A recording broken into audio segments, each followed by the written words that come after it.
I never thought I would be sharing this story at this stage of my life.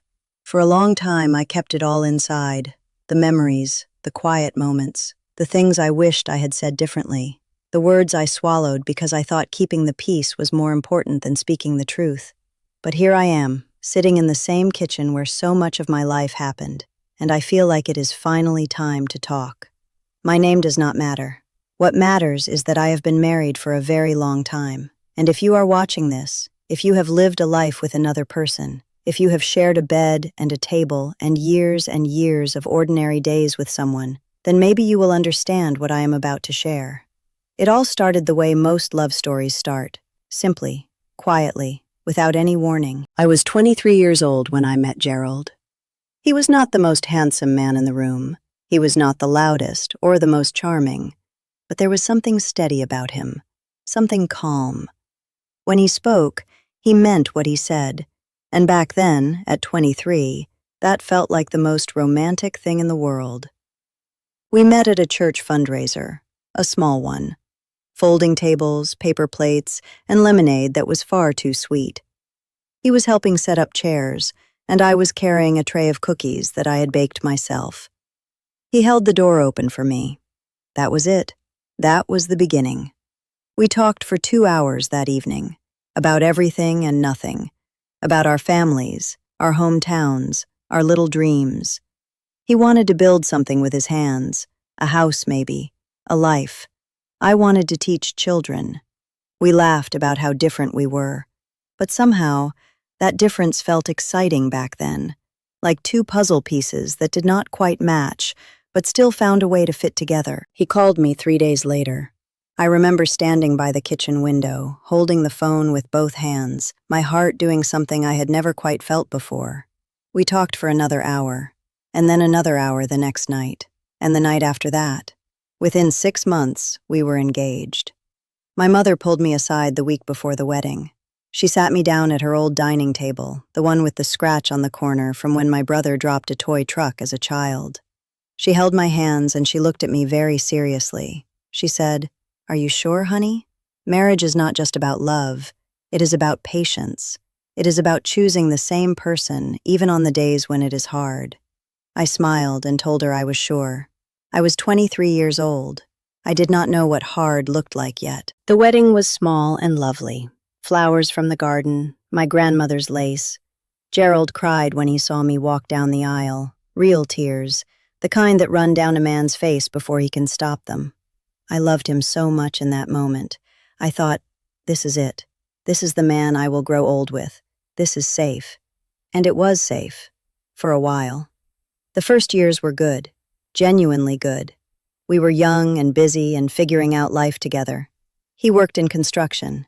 I started teaching 2nd grade at the elementary school 2 towns over. We rented a little house with a leaky faucet and a yard full of dandelions. We did not have much money, but we had each other, and we had plans, and everything felt possible. I remember one evening in our 2nd year of marriage. We were sitting on the back porch after dinner, watching the sun go down.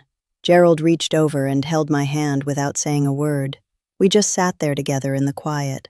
And I thought, this is happiness, this simple, ordinary moment. This is what people mean when they talk about a good life. But even then, even in those happy early years, there were small things. Tiny things I noticed but chose not to look at too closely. Gerald did not like to talk about feelings, not his own, and not mine. When I was upset about something, he would go quiet. Not in a mean way, just quiet. Like he did not know what to do with emotions, so he waited for them to pass on their own. I told myself that was just how men were. That was what my mother had told me. That was what I had seen growing up, so I let it go. There were times when I tried to start a conversation about us, about our marriage, about something I was feeling that I needed him to hear. And he would listen, but there was a wall behind his eyes, a polite wall. He was there physically, but somewhere else in his mind. And I would finish talking, and he would nod and say, "I hear you," and then change the subject to something easier. I told myself he was tired from work. I told myself he showed love differently. I told myself that not all couples needed to talk about everything. Some couples just lived their love quietly. And that was fine. That was normal. I was very good at telling myself things were fine. Maybe some of you have felt something like this before. That quiet confusion where you cannot point to one big problem, but something small and unnamed sits in the back of your heart. You push it down because life is busy and you do not want to be dramatic. You push it down because you love the person. You push it down because leaving feels harder than staying, and you are not even sure there is anything real to leave over. That is exactly where I was, for years. The children came. First our daughter Margaret, then our son Thomas. And when the children came, the marriage changed the way marriages always do. Suddenly, we were not just husband and wife, we were mother and father. And that is a beautiful thing. But it also made it very easy to stop being just the two of us, to stop paying attention to what was quietly growing between us, or slowly fading. I poured myself into those children the way only a mother can. Every school play, every skinned knee, every bedtime story. Gerald was a good father, steady and present. He coached Thomas's Little League team for 4 years. He helped Margaret with her science projects. He was there. But somewhere in all of that doing and providing and parenting, he and I drifted to opposite sides of the same house. And I saw it happening. I truly did. I just did not stop it. That is the part that stays with me now, all these years later. Not that we drifted. Drifting happens in many marriages. What stays with me is that I saw the signs and I chose to look away. I told myself we were fine. I told myself this was just a season. I told myself things would get better once the children were older, once Gerald's work slowed down, once life became a little less busy. I kept waiting for the right moment to fix what was quietly breaking. And one evening, after the children were grown and the house was quiet again, I sat across from Gerald at the dinner table, just the two of us, the way it had been at the very beginning. And I looked at him, really looked at him. And I realized with a chill that I could not quite explain that I did not know who was sitting across from me anymore. That night, I finally understood something I had been avoiding for a very long time. That night, I sat at the kitchen table long after Gerald had gone to bed. The house was completely silent, the kind of silence that used to feel peaceful to me but had slowly, over the years, started to feel heavy. I could hear the clock on the wall ticking. I could hear the refrigerator humming. Small, ordinary sounds that I had heard 1,000 times before. But that night, they felt different. That night, the silence felt like it was trying to tell me something. I poured myself a glass of water and I just sat there, thinking. How had we gotten here? Two people who had held hands on a back porch and watched sunsets together. Two people who had built a home and raised children and shared 30 years of ordinary days. How had we ended up sitting across from each other at dinner with almost nothing left to say? I thought back to the early signs, the ones I had pushed away, and I realized, sitting there in that quiet kitchen, that I had not just missed the signs, I had seen them clearly. I had looked right at them, and I had made a choice, over and over again, to keep moving forward as if they were not there. That is a painful thing to admit, even now. The first real sign came in our 5th year of marriage. We had gotten into an argument. I cannot even remember what it started over. Something small. The way arguments in marriages usually begin. Maybe it was about money. Maybe it was about plans that changed without warning. Whatever it was, it grew quickly. The way small fires do when the air is dry. I remember raising my voice, which I rarely did. And Gerald went completely still. Not calm, still. There is a difference. Calm is peaceful. What Gerald became in that moment was closed, like a door shutting very quietly but very firmly. He looked at me and said, in a flat, even voice, "There is no point talking when you are like this," and he walked out of the room. I stood there alone, shaking a little, feeling like I had done something terribly wrong simply by feeling something strongly. By the next morning, he acted as if nothing had happened. No conversation, no resolution, just breakfast on the table and the newspaper open, and life moving forward as if the argument had never existed. I told myself that was maturity, that he was choosing peace over pride. I believed that for a long time. But what I understand now is that it was not maturity. It was avoidance. There is a very big difference between choosing peace and refusing to ever sit inside discomfort long enough to work through it. Gerald could not do conflict. He never could. And rather than learning how, he simply made me feel that expressing emotion was the problem, that my feelings were the disruption. And slowly, quietly, I started to make myself smaller. I stopped bringing things up, not because they were resolved, but because I had learned that bringing them up led nowhere except to that cold silence and that closed door. So I kept things inside. I smiled at dinner. I asked about his day. I laughed at the right moments. I became very skilled at performing a version of happiness that had less and less to do with how I actually felt. If you have been married for many years, you may understand this feeling, that slow, quiet shrinking, where you love the person, but you have stopped truly being seen by them. And after a while, you are not even sure they notice. And after a while longer, you are not sure you notice either. The children helped. I want to say that honestly. Margaret and Thomas gave me a place to put all the love and energy and warmth that I had inside me. When Gerald could not receive it, my children could, and I am grateful for that. But I also know now that a marriage cannot survive on the love that spills over from parenting. A marriage needs its own water, its own light, and ours had been slowly running dry for a long time. I remember one Christmas. The children were maybe 10 and 7. The house was decorated and warm. We had family visiting, Gerald's sister and her husband, my own mother, who was getting older by then and moved a little slower. It was a full and noisy house, and I loved every moment of it. But late on Christmas Eve, after everyone had gone to sleep, I went to find Gerald. I wanted to share the moment with him, just the two of us, the way we used to. I found him in the living room, sitting in the armchair, watching television with the volume very low. I sat down on the couch nearby and I said, "Isn't this a beautiful Christmas?" He looked over at me and smiled, a small, polite smile, the kind you give to someone you are fond of but not necessarily close to. And he said, "Yeah, it's nice." And then he turned back to the television. I sat there for a few more minutes, waiting for something, a conversation, a moment of connection, anything. And when nothing came, I got up quietly and went to bed. I cried a little that night, very softly, so he would not hear if he came upstairs. I was not even sure why I was crying exactly. The house was full. My children were healthy. My life looked fine from the outside. But something inside me ached in a way I could not name. Now I can name it. It was loneliness. The particular kind of loneliness that is somehow worse than being alone. The loneliness of being in a room with someone and still feeling completely invisible. The years kept moving, the way years do whether you are ready or not.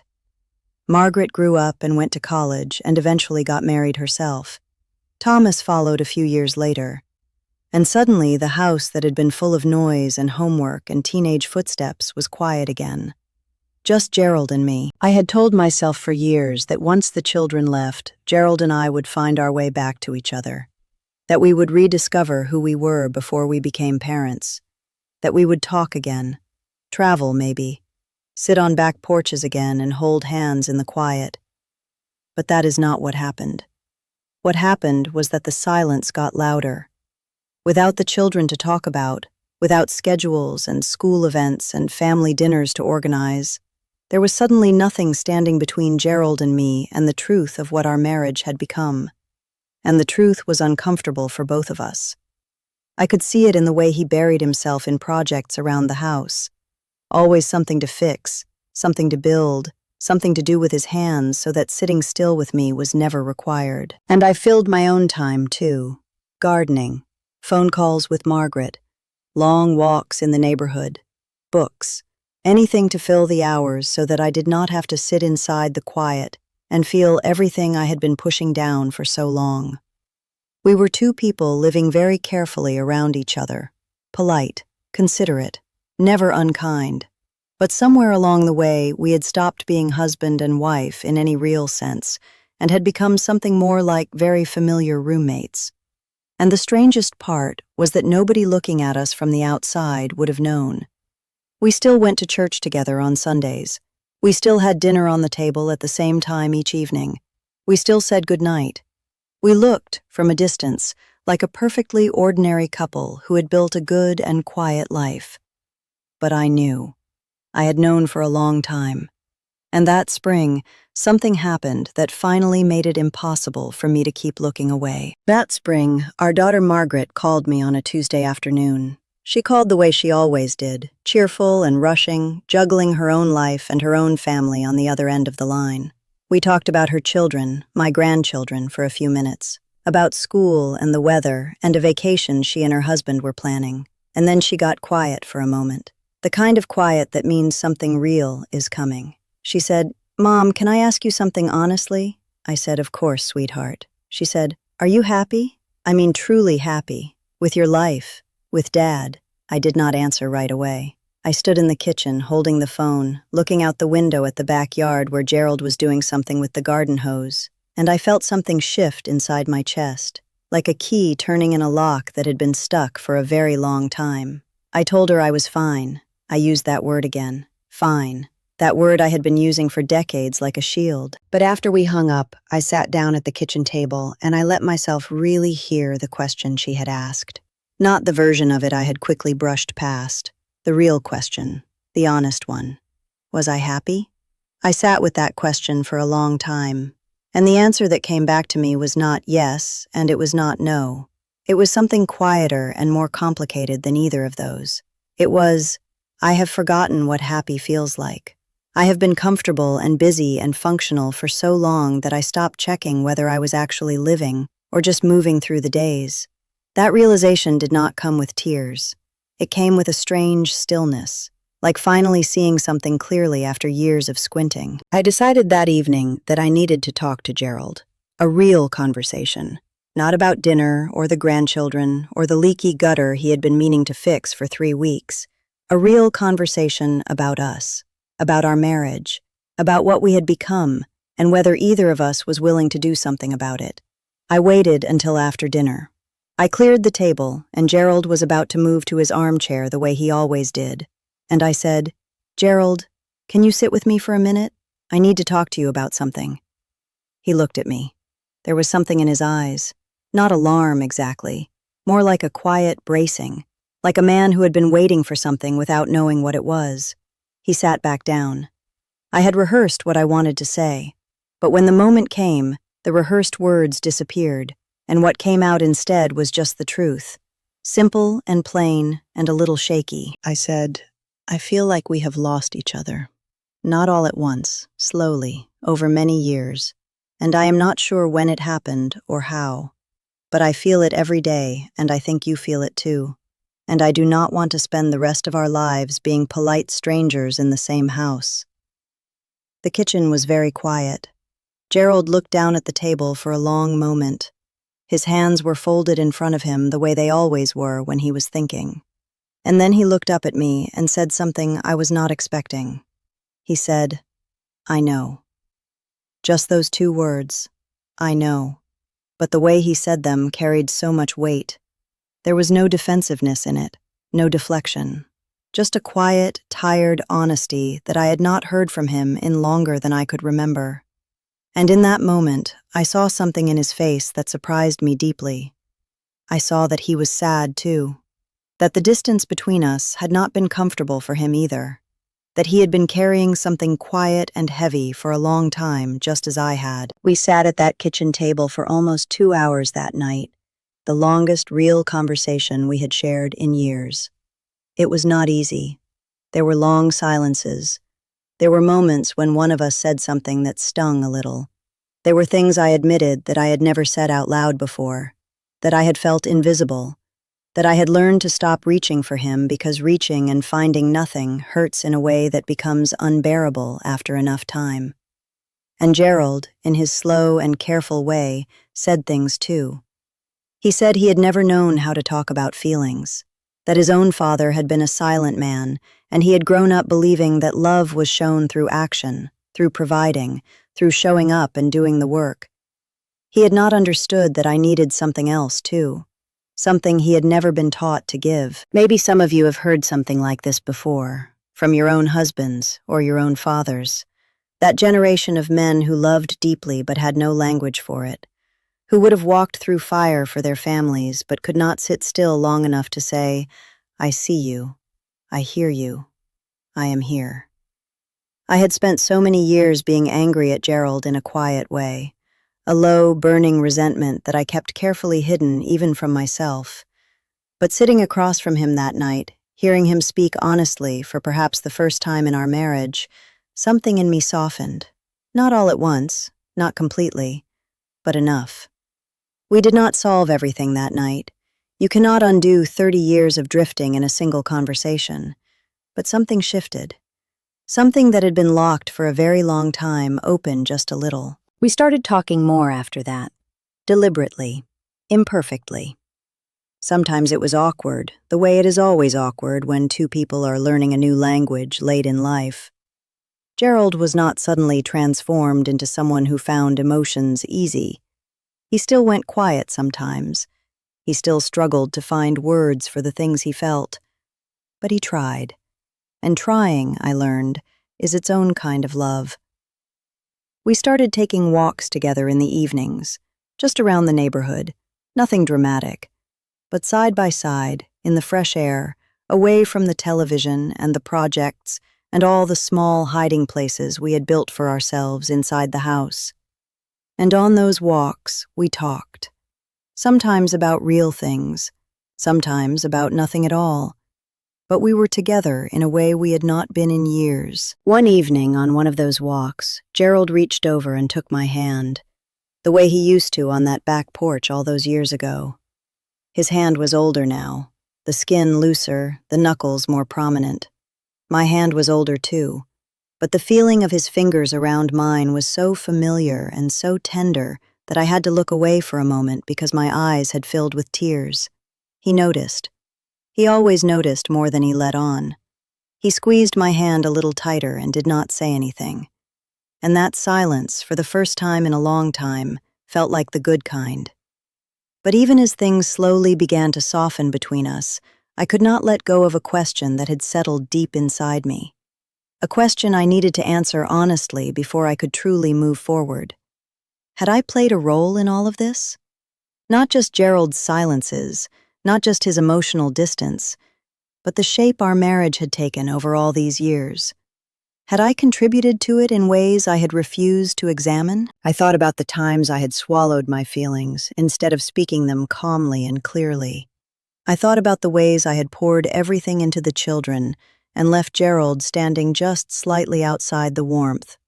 I thought about how I had chosen comfort over courage again and again. How I had told myself that keeping the peace was the same as building something good, when really, peace that is never earned is just silence with a prettier name. I had blamed Gerald for the walls between us, and his walls were real. But I had built my own walls too, quieter ones, softer ones, but walls all the same. That understanding did not come easily. It came slowly, over many weeks of honest thinking, and it humbled me in a way I had not expected. Because it is much easier to see what another person has failed to give you than to look at what you yourself have failed to offer. And then one afternoon, something happened that brought everything I had been feeling and thinking to a sharp and sudden point.